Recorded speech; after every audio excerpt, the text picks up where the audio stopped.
I can sum up my thoughts toward the Inbetweeners with 3 simple words: goddamn hilarious. This show and the duology of movies released following the series' run is packed to the brim with laser-quick banter and authentic ball-busting. As a lad in his mid-ish 20s, the concept, accompanied by the simple, sort of raw depiction of the action contained within the show, is inherently and effectively nostalgic. The friends within this quartet are so distinct from one another and funny as hell in their own way. Will is humorously awkward and neurotic. He is the series' narrator and the new kid at school. Simon is the lovesick member of the crew. He can be quite high-strung and sensitive. Jay is really funnily vulgar and vile. He loves coming up with bullshit exotic stories in order to create this womanizer persona for himself. Neil is an absolute dope, though oddly endearing. You can never predict some of the outrageous things that come out of his mouth. There's also a collection of amazing side characters, namely the hilariously stern Mr. Gilbert, Jay's dad, who is even more so obnoxious and crass than his son, and Simon's dad is the epitome of too much information, particularly in regards to his relations with Simon's mother. Some of my favorite episodes of the series: 103, Thorpe Park; 105, Caravan Club; 201, The Field Trip; 301, The Fashion Show; and 306, The Camping Trip. Thorpe Park is a classic, and actually the first ever episode filmed. This episode introduces us to what will become Simon's iconic car, which practically instantly loses its driver's side door, and by episode's end is completely vandalized to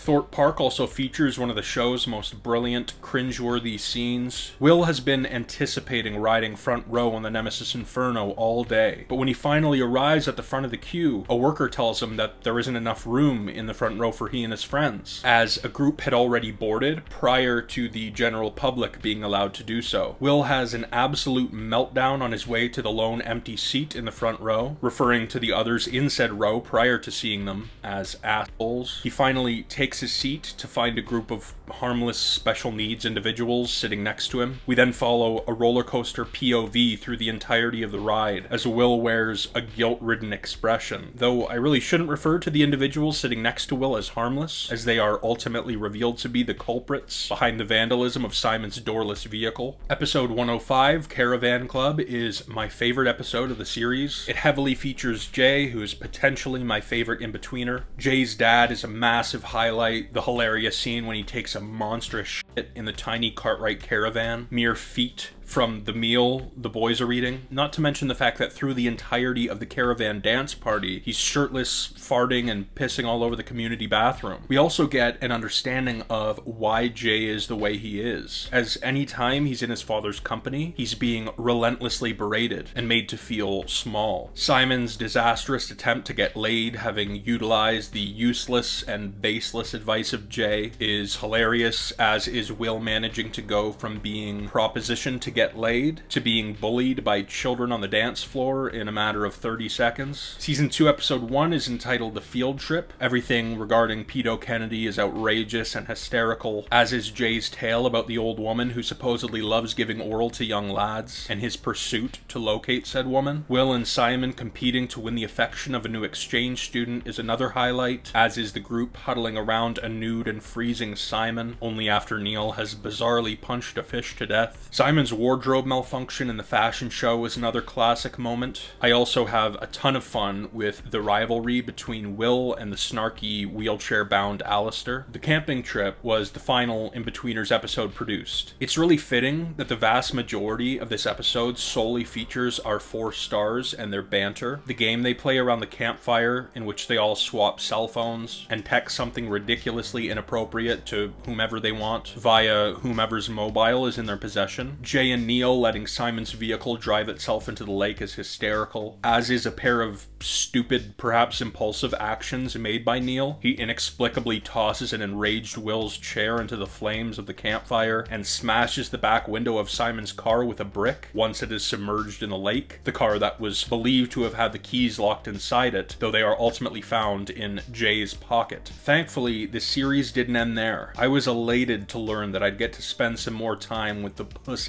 Patrol, as they call themselves in the Inbetweeners movie. Simon's long-running pursuit of Carly finally comes to an end, and the shallow and obnoxious Jay finds genuine love. All of the shenanigans the lads get into in Greece is consistently funny and perfectly true to the spirit of the show. All of Neil's sexual escapades are interesting and hilarious. The lads dancing toward a quartet of ladies in a club is a humorous highlight, as is Simon failing to make his heroic and romantic swim from the party boat to the shore in order to reunite with his new flame Lucy. And as consistently funny as this 2011 movie is, the sequel, in my opinion, tops it in that regard. 2014's The Inbetweeners 2 is so goddamn funny. It's quite Jay-centric, which is just aces for me. We meet Jay's uncle, who is as humorously repugnant as I could have hoped. The rape alarm bit is classic. All of the desert survival shenanigans are great, as is Will racing down the water slide in an attempt to escape Neil's bowel movement, following close behind